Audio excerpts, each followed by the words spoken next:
Petite fille, j'étais plutôt timide. On me classait dans la catégorie des petites filles sages. Et comme j'avais des lunettes et que j'étais première de la classe, j'étais aussi l'intello de service. À 10-12 ans, je rêvais de devenir journaliste déjà. Je rêvais d'avoir ma signature dans le journal comme Stéphane Jacob. Je rêvais d'avoir une émission de télé comme Anne Sinclair où j'aurais la possibilité de poser des questions qui dérangent. Il y a un certain affairisme rose. Et l'affairisme rose quoi? Qu'est-ce que vous voulez dire?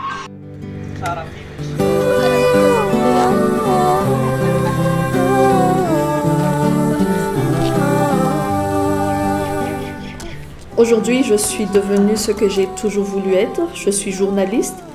J'ai été journaliste au journal Les Nouvelles, puis à l'Express de Madagascar où j'ai gravi tous les échelons jusqu'à devenir rédacteur en chef en 2015.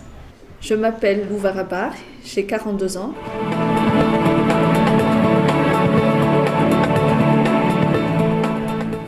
Tonga soa indray eto amin'ny fandaharana salangalanga tompoko vavy sy tompoko lahy.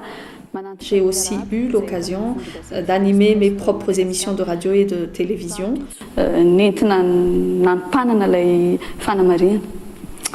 Eny tompoko, izany hoe le nahatonga izy hoe niteny beazana. Fa tsisy boky, tsisy amikasina. Satria miainga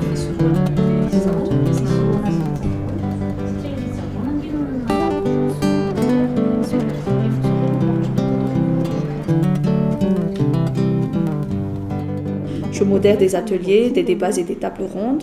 Je collabore avec des agences de presse internationales. Aujourd'hui, je collabore aussi avec un magazine culturel de l'océan Indien qui s'appelle Indigo.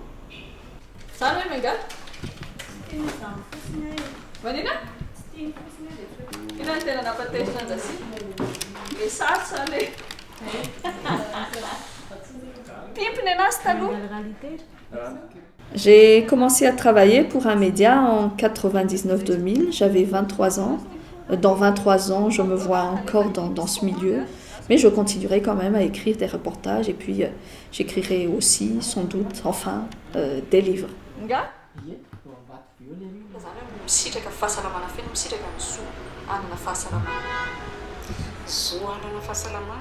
Mon travail de journaliste, je le fais par devoir. Pour moi, c'est une mission sacrée, un service que je rends au pays et à mes compatriotes parce que pour moi, être informé est un droit.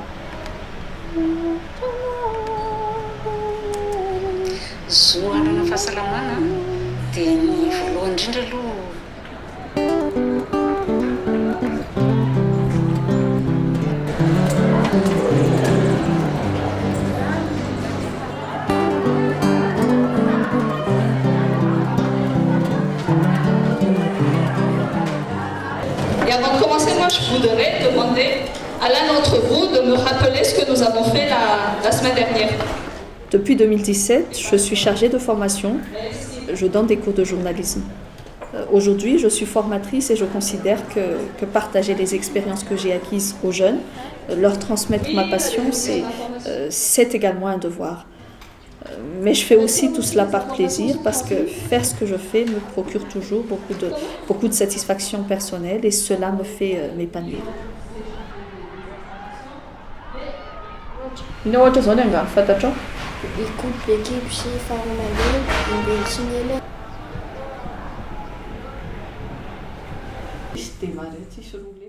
Quand je ne travaille pas, j'adore passer du temps avec ma famille, jouer à des jeux de société avec les garçons, regarder des films à la maison ou aller au cinéma avec eux. 75 plus 50 filles.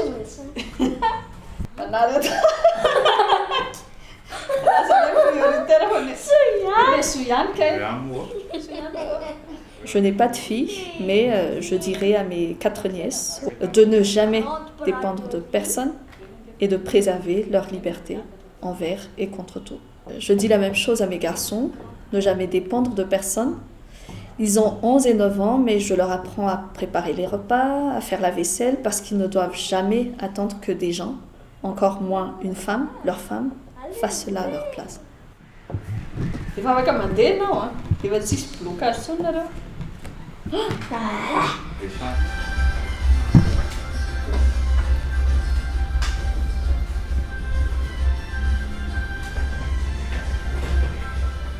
Je ne suis pas particulièrement coquette. Quand je dois m'occuper de mes cheveux, je vais chez le coiffeur.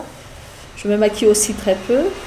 Et quand je dois faire de la télé ou quand je dois modérer des événements de haut niveau, je fais appel à des professionnels. Être une femme, ça n'a jamais été un obstacle à l'exercice de ma profession. Quelquefois, les choses sont un peu difficiles, évidemment, mais cela ne m'a jamais fait dire que j'aurais voulu être un homme, en fait. Zay angamba aloha ny fanamariana voalohany ataoko na dia mbola misy maromaro ara fa mety efa manana fanontaniana ihany koa namana Pascal.